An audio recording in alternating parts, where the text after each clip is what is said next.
Wet dreams, or nocturnal emissions, have long been a subject of intrigue and speculation. Often associated with the mythological figures of the Incubus and Succubus, male and female demons, respectively, these nocturnal occurrences have been steeped in cultural narratives that suggest a sinister influence. However, a closer examination of Scripture reveals a different story, one that demystifies the association and provides a more nuanced understanding of these natural phenomena. In the Old Testament, the topic of fluid emissions is addressed in the context of purity laws. Leviticus 15:16-18 states, "If a man has an emission of semen, he must bathe his whole body in water, and he will be unclean till evening." This passage indicates that nocturnal emissions were recognized as a natural occurrence, albeit one that required ritual purification. The emphasis here is not on demonic influence but rather on the biological realities of human life. The Scriptures acknowledge these emissions as part of the human experience, suggesting that they are not inherently sinful or the result of malevolent forces. The New Testament reiterates this understanding of human sexuality, focusing more on the intentions and actions of individuals rather than the natural biological processes they undergo.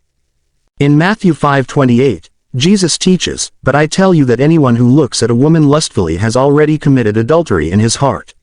This passage shifts the focus from physical acts to the moral implications of desire, implying that the true sin lies not in the body's natural responses but in the heart's intentions. Wet dreams, therefore, can be viewed as involuntary manifestations of desire rather than as invitations from demonic entities. The association of wet dreams with Incubus and Succubus likely stems from historical interpretations that sought to explain the inexplicable. In medieval folklore, these demons were believed to seduce individuals in their sleep, leading to a conflation of sexual desire with supernatural interference.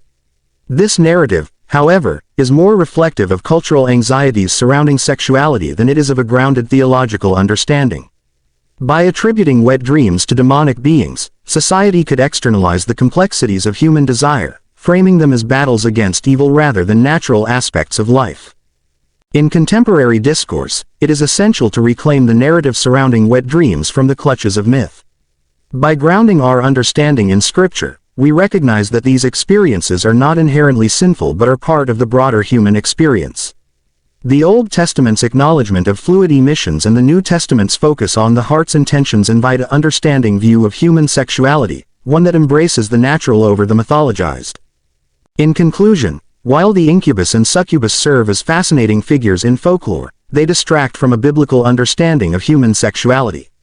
The Scriptures remind us that wet dreams are not the result of demonic influence but rather a natural occurrence that requires a thoughtful and compassionate response. By shifting our perspective, we can foster a healthier dialogue about sexuality, one that honors both the body and the spirit. For God speaketh once, yea twice, yet man perceiveth it not. In a dream, in a vision of the night, when deep sleep falleth upon men, in slumberings upon the bed. Then he openeth the ears of men, and sealeth their instruction. That he may withdraw a man from his purpose, and hide pride from man. He keepeth back his soul from the pit, and his life from perishing by the sword.